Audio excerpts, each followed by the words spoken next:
Every person has probably wondered at some point in their life what their life might have been like if they were born into a different culture. Without the luxury of travel during COVID, these curiosities might have increased. Personally, ever since I was a child, I always wondered what it would have been like if my parents never moved to America and stayed in Malaysia. I hope to be fortunate enough to be able to work there when I get older. Therefore, knowing the basics of Chinese culture would be helpful. It is important to understand the differences in nonverbal communication in Chinese culture as it has several differences from ours. Resources such as the book Chinese Dress from the Qing Dynasty to the Present Day, the article Vocal Characteristics of English and Mandarin produced by Mandarin English and English Mandarin bilingual speakers, a long-term average spectral analysis, and websites Encyclopedia Britannica, Verily, who are importers that do business in Asia, and Include Empower, a full-service diversity and inclusion consultancy based in Sydney, Australia. Overall, all of these sources have given me better insight on what to expect in China. Therefore, I will share the information I have collected with you. In this speech, I will be explaining how the kinesics, paralanguage, and self-presentation aspects of Chinese culture play a part in shaping their nonverbal communication. First, I would like to explain how kinesics affects the way Chinese people communicate with one another. According to the article, 6 interesting facts about Chinese nonverbal communication blog by the Vara Lead website, prolonged eye contact is not appropriate as it symbolizes defiance or a sign of challenge. Therefore, it should not be alarming for Chinese people to seem disinterested. Along with this, Vara Lead also states that the common Westerners' way of using hand signs or hand gestures while speaking is not a similarity that can be shared with Chinese. Doing so in Chinese culture may come off as rude or obnoxious. Lastly, in terms of business, a handshake is common practice for Americans or Westerners. However, in Chinese culture, it is more common to bow.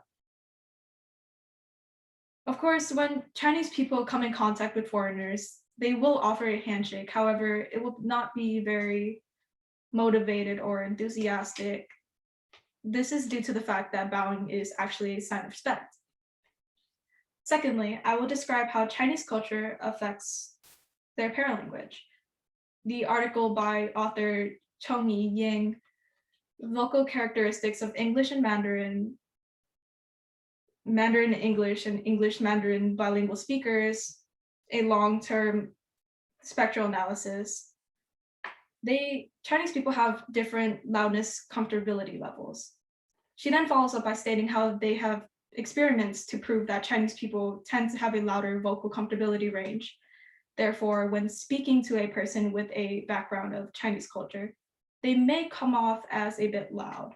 However, that is their nature and not a sign of anger or aggression.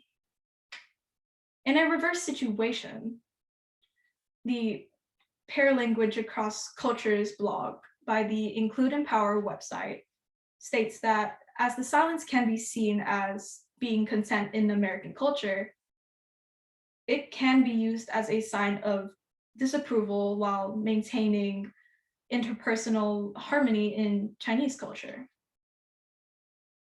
Therefore, you may be alarmed by their acts, but it may pass by sooner or later. Thirdly, I will touch on the importance of self-presentation in Chinese culture. According to the author Valerie Garrett in her book Chinese Dress from the Qing Dynasty to the Present Day, Chinese culture used to have incredibly extravagant attire. For example, when attending court sessions, Chinese people would wear traditional dresses such as chow paos, but in this day and age, Chinese culture has actually adapted more towards Western-like attire. They will hold on to a few traditional pieces that can be noticed this day and age as well, called chipaos. Unlike your average t-shirt and jeans, chipaos are closed-fitting dresses made from one piece of material, as stated in Britannica's website. These dresses are worn to special occasions such as parties, weddings, pageants, etc.